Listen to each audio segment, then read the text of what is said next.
Le Tania du jour, donc nous sommes le 10 qui se lève. Donc toujours dans l'idée de l'importance de l'étude des halachot.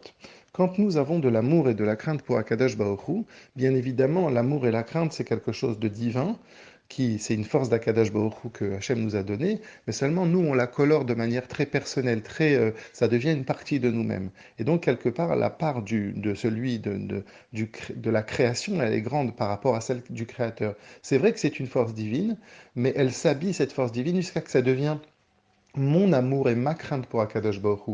Donc je la personnalise. Alors que quand on étudie une halakha, c'est vrai que d'un côté, la halakha, elle a comme support un objet matériel et que cet objet, il est complètement de la création et qui cache la divinité, mais la volonté d'Akadosh Baruch Hu, elle passe par l'intermédiaire de cet objet. En d'autres termes, l'objet d'un côté, c'est vrai qu'il cache la divinité, puisque on parle de sujets qui sont vraiment très physiques.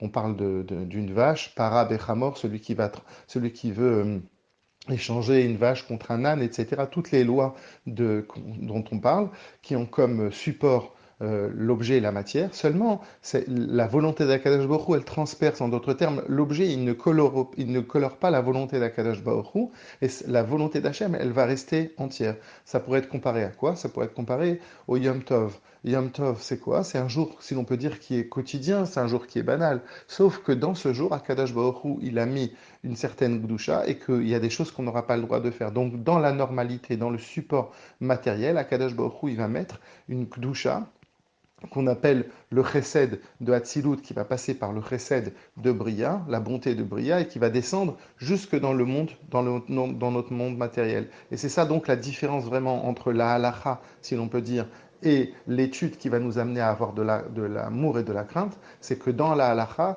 bien que l'on est en train de parler des sujets qui sont complètement physiques, dans ça, il y a la Kedusha d'Akadosh Baruch Hu.